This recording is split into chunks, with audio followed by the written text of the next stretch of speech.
అదిగో వచ్చేసాడు. పొద్దున్నే నా కేసు ఎక్కడ పోస్టింగ్ అని చూశాను. అప్పుడే నువ్వు నా కోర్ట్ అని తెలిసింది. అప్పటి నుంచి కాల్ చేస్తున్నాను. నేను కోర్టుకి బయలుదేరేటప్పుడు నువ్వు కరెక్ట్గా కాల్ చేసావు. ఈ కేసు నీకెలా వచ్చింది? మేమందరం ఫ్యామిలీ ఫ్రెండ్స్. చిన్నప్పటి నుంచి అక్క గౌతమ్ నాకు బాగా తెలుసు. నిన్న రాత్రి అక్క నాకు ఫోన్ చేసింది. మంచి కేసు వచ్చిందని ఎక్సైట్మెంట్లో ఉన్నాను. దీనివల్ల ప్రాబ్లం వచ్చేటట్టుంది. ఏంటి ప్రాబ్లం? నువ్వు ఇప్పుడు పబ్లిక్ ప్రాసిక్యూటర్వి. నీకు తెలిసిన చాలా మంది లాయర్లు కోర్టుకి కేసులు తీసుకొస్తారు. దానికేంటి ఇప్పుడు? మనం ప్రొఫెషనల్స్ కదా. మేమిద్దరం కొలీగ్స్ మాత్రం అయితే పర్లేదు. వచ్చే ఆదివారం వీళ్ళ ఇంటికి వెళ్ళి మాట్లాడబోతున్నాం. ఏం చేద్దాం నువ్వే చెప్పు. మన ఇద్దరి గురించి పొద్దుటే అక్కతో మన విషయం చెప్పేశాను. వాళ్ళకి ఎలాంటి ప్రాబ్లం లేదు. ఒకవేళ నీ క్లయింట్కి ఏదైనా ప్రాబ్లం ఉంటే అప్పుడు నువ్వు స్పెషల్ ప్రాసిక్యూటర్ హైర్ చేసుకోవచ్చు. ఏ మధు, ఇది నా కెరియర్లో ఫస్ట్ మేజర్ కేస్. అందులోంచి వెనకడుగు వేస్తే బాగుంటుందా? అది కూడా మన పెళ్లి కోసం. అసలే నేను ప్రాసిక్యూటర్ అయింది ఎవరికి నచ్చట్లేదు. ఎందుకు కేసు వదిలేయడం గురించి మీరిద్దరూ మాట్లాడుతున్నారు? దానికి అవసరమే లేదు. నువ్వు నీ క్లయింట్తో మాట్లాడు. వాళ్ళకు ప్రాబ్లం లేదంటే ఓకే. ఇకపోతే మీ ఇద్దరి పెళ్లి, దాన్ని కొద్ది రోజులు వాయిదా వేద్దాం. ఇప్పటికే తన పెళ్లి లేట్ అయినందుకు అందరూ మమ్మల్ని తిడుతున్నారు. మరి ఇప్పుడు దీనికేమంటారో. ఎబినని తెలుసు కాబట్టి నేను దేని గురించి ఆలోచించలేదు. ఓ బైపాస్ వచ్చిందంటే ట్రాఫిక్ తక్కువ అవుతుంది. అసలు ఈ బైపాస్ ఎప్పుడు వస్తుంది? వాళ్ళకి ఇష్టం వచ్చినట్టు ఏదో చెప్తూ ఉంటారు కానీ ఏం జరగదు. ఊరికే ఇలాంటి అబద్ధాలు చెప్తుంటారు. తనకి కేక్ అంటే బాగా ఇష్టం అనుకుంటాను. అల్లరి పిల్లాడు, మాట వినడు. అందరూ కూర్చొని ఏదేదో మాట్లాడుతున్నారు. ఏంటి? వాళ్ళతో విషయాన్ని క్లియర్గా చెప్పే. కూర్చో. నాతోనే ఉంది కానీ టెన్షన్గా ఉంది. నీ గురించి అడుగుతున్నారు. ఏదేమైనా నా సపోర్ట్ మధుకే. వీలైనంత త్వరగా మనం ముందు ఈ పెళ్లిని కానించేయాలి. అది నిజమే. మాకు ఒకే ఒక కండిషన్ ఉంది. పెళ్లి చర్చిలో జరగాలి, లేదంటే అదొక పెద్ద ప్రాబ్లం అయిపోతుంది. చర్చిలో పెళ్లి పెట్టుకుంటే మా బంధువులు ఎవరూ రారు. తప్పకుండా పెళ్లికి వాళ్ళు రావాలి. పెళ్లిని రిజిస్టర్ ఆఫీస్లో చేస్తే పోలా? నీకేం తెలియదు, నువ్వు ఊరుకో బావా. చిన్నప్పటి నుంచి చర్చికి తీసుకొస్తే ఇలా మాట్లాడేవాడా? మా కుటుంబ ఆచారాన్ని మేము ఎవరి కోసం మార్చుకునేది లేదు. పిల్లలు చెప్పినట్టు రిజిస్టర్ ఆఫీస్ అంటే బాగానే ఉంటుంది, కానీ మీరు చెప్పినట్టుగా రిలేటివ్స్ మాకు ఉన్నారు. నన్ను అడిగితే మన ఇద్దరి సంప్రదాయం ప్రకారం పెళ్లి చేద్దాం. నువ్వు దిగులు పడాల్సిన అవసరం లేదు. ఫాదర్ దగ్గర పర్మిషన్ తీసుకున్నాక మారాల్సిన అవసరం అసలు లేదు. నన్ను అడిగితే అదే కరెక్ట్ అంటాను. ముందు మేము జ్యోతిష్కుని మంచి డేటు చూసి ముహూర్తం చూసుకుంటాం. అందులో ఏముంది, అలాగే కానీ మాకు ఈ రాహుకాలం యమగండం లాంటివి చూసే అలవాటు లేదు. మాకంతా యేసు ప్రభువే కదా బావా.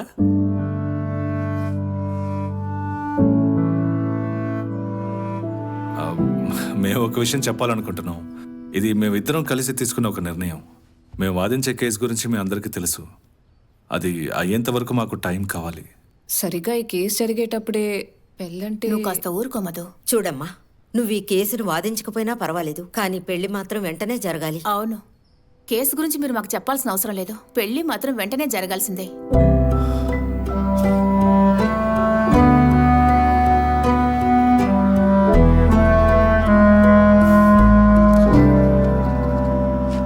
The petition is allowed and the bail is granted on following conditions.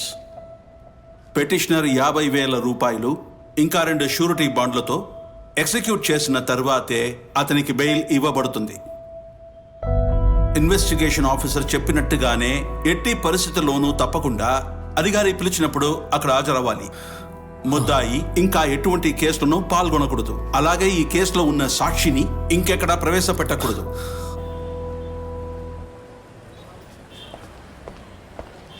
Sir, నా పేరు శివకుమార్. ఈ కేసులో విక్టిమ్ వాళ్ళ నాన్న నేనే. రండి సార్, ఆఫీస్లో కూర్చొని మాట్లాడదాం. సరే సార్. మీరేం చేస్తుంటారు? నేను యాక్టింగ్నల్ టౌన్ ప్లాన్లో ఏఈఓగా ఉన్నాను. ఆ అబ్బాయికి బెయిల్ దొరికినందుకు దిగులు పడకండి. కిడ్నాప్ చేసి బలవంతం చేయడమో బ్రూటల్ రేపో ఈ కేసులో లేదు. ఆ అబ్బాయి మీద ఎలాంటి క్రిమినల్ రికార్డ్స్ కూడా లేవు. చెప్పాలంటే ఆ అబ్బాయికి ఆ రోజే బెయిల్ దొరికేది. కానీ నా పని ఏంటి, వాళ్ళ పని ఈజీగా అవ్వకుండా చూసుకోవడం. నేను కేసు ఫైల్ని పూర్తిగా చదివేశాను. ఇన్వెస్టిగేషన్ ఆఫీసర్ కేసు ఫైల్ని టైట్గా రాశారు. ఇది సెక్షన్ 375 కాబట్టి శారీరకంగా వాళ్ళు కలవడానికి అమ్మాయి ఒప్పుకున్నా కూడా ఆ అబ్బాయి పెళ్లి చేసుకోవడానికి ఒప్పుకున్నాడు కాబట్టి చట్టం దీన్ని రేప్ కేసు కిందే చూస్తుంది. ఆ అబ్బాయి అంత ఈజీగా తప్పించుకోలేడు. సార్, నేను బయట ఉంటాను. అండ్ సార్, నేను మీ అమ్మాయితో మాట్లాడాలి. నేను ఆ విషయం గురించి మీతో మాట్లాడాలి. తను ఇక్కడికి వచ్చి మిమ్మల్ని మీట్ అవడానికి సంకోచిస్తోంది. I can understand. అదేం పెద్ద విషయం కాదు. నేను మీ ఇంటికి వచ్చి మాట్లాడతాను.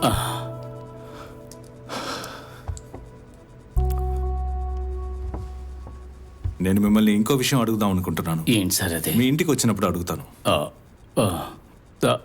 తర్వాత ఆ కుర్రాడి అడ్వకేట్ వాళ్ళు ఏవి గొడవ పెట్టారు కదా? లేదు, అదే ఉండదు.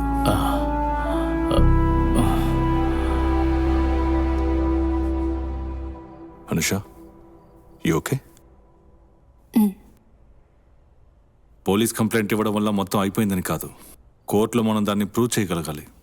అందుకని జరిగిన విషయం మీద నాకు క్లారిటీ కావాలి.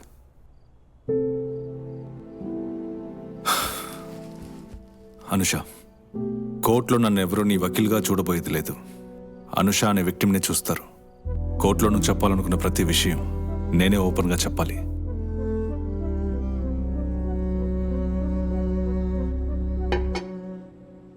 నేను నా రూమ్లో ఉంటాను. అమ్మా, నువ్వు రా, వాళ్ళు మాట్లాడుకొని.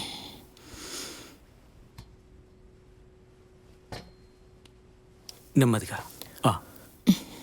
గౌతమ్, మనిద్దరం ఫ్రెండ్స్ అన్న విషయాన్ని మర్చిపో. ఈ రోజు నుంచి నువ్వు నీ లాయర్గానే చూడు. ఆ తర్వాత ఈ కేసుకి సంబంధించిన డీటెయిల్స్ పోలీసులతోనూ అక్కతోనూ ఇప్పటి వరకు చెప్పనవి అన్ని డీటెయిల్స్ నువ్వు నాకు చెప్పే తీరాలి. టెల్ మీ, మీరిద్దరూ ఎప్పుడు మీట్ అయ్యారు? నేను స్టే చేస్తున్న పీజీలోని నా రూమ్మేట్ సేరా, గౌతమ్ కాలేజ్ ఫ్రెండ్. సేరానే నా రెస్యూమ్ని గౌతమ్కి పంపింది.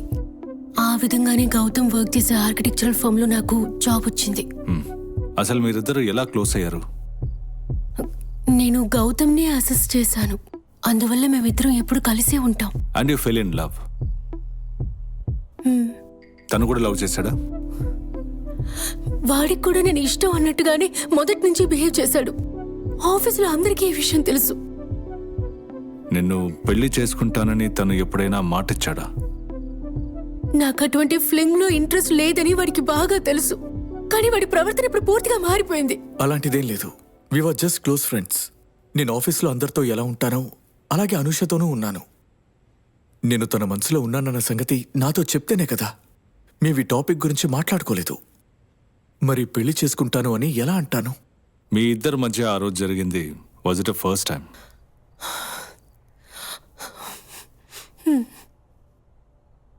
అలాంటి ఒక సిచ్యువేషన్ ఎలా క్రియేట్ అయింది? Who took the initiative? ఈ విషయాలు నాతో షేర్ చేయడం కష్టంగా ఉంటుంది, బట్ చెప్తేనే కదా ఏదైనా చేయగలం. ఒకరోజు రాత్రి తన ఫ్లాట్కి డిస్కషన్ కోసం రమ్మన్నాడు. నిన్ను మాత్రమే పిలిచాడా? లేదు, విమల్ కూడా వచ్చాడు. డిస్కషన్ అయ్యాక విమల్ అక్కడి నుంచి వెళ్ళిపోయాడు. ఆ రోజు లేట్ అయ్యే కొద్దీ మేము చాలా విషయాలు మాట్లాడుకున్నాం. ఆ తర్వాత ఒక పాయింట్లో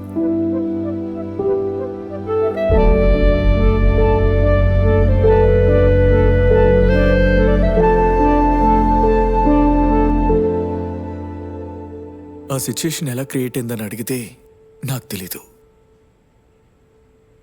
అది తెలియకుండా జరిగిపోయింది.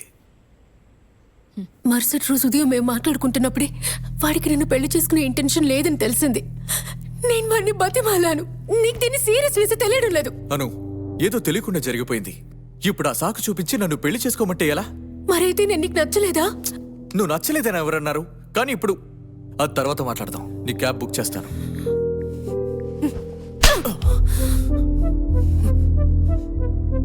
ఆ రోజు జరిగిన దానికి నేనే కారణం. తను పెళ్లి చేసుకునే ఐడియాలో ఉందని తెలుసుంటే నేను అలా చేసుండేవాణ్ణి కాదు. ఆమెకి ఒక క్లోజ్ ఫ్రెండ్ ఉంది, సారా. మీతో చెప్పుంటుంది. తన ఫ్రెండ్ చెప్పిన తర్వాతే నాకు అన్ని విషయాలు తెలిసాయి. నా కూతురు హాస్టల్లో ఆత్మహత్య చేసుకోవడానికి ప్రయత్నించిందట. అప్పుడు అక్కడి నుంచి తీసుకొచ్చేసాను. అమ్మ స్థానంలో ఆమెను చూసుకోవాల్సింది నేనే కదా. తల్లి లేని ఆడపిల్లని పెంచడం అంత ఈజీ కాదు. అతన్నే పెళ్లి చేసుకుంటాను అని తను ఏడ్చినప్పుడు నేను వెంటనే ఫోన్ చేసి అతనితో మాట్లాడాను. వాళ్ళ నాన్నగారు నాకు ఫోన్ చేసి పెళ్లి చేసుకోమని నన్ను బెదిరించారు. అది విన్న వెంటనే నేను ఆయన మీద కోప్పడి తిట్టేశాను. ఆ కోపంలోనే ఆయన నా మీద కేసు వేశారు.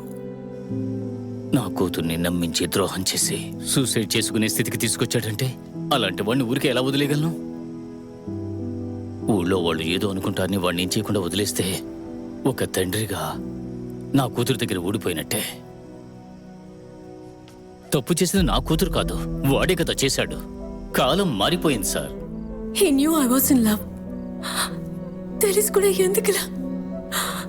నిజంగా చెప్తున్నాను, నేను కావాలని మోసం చేయలేదు.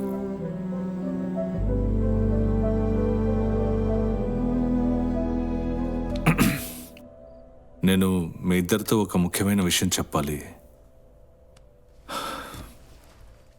ఈ కేసులో ఉన్న డిఫెన్స్ లాయర్ మాధవి నేను పెళ్లి చేసుకోబోయే అమ్మాయి. ఇది యాక్సెప్ట్ చేసుకోవడం మీకు కష్టంగా ఉంటుందని నాకు తెలుసు, కానీ కోర్టుకు వచ్చిన తర్వాత మేమిద్దరం ప్రొఫెషనల్గానే ఉంటాం. అది ఈ కేసుకి మాత్రం కాదు, దానికి నేను గ్యారంటీ ఇస్తున్నాను. అంతేకాకుండా ఈ కేసు నా కెరియర్లో చాలా ముఖ్యమైన కేసు. మీకు నా మీద ఎప్పుడైనా అనుమానం వస్తే ఒక స్పెషల్ ప్రాసిక్యూటర్ పెట్టుకునే ఆప్షన్ మీకుంది. మీకు నా మీద పూర్తి నమ్మకం ఉందంటే ఈ కేసుని మనం కంటిన్యూ చేద్దాం.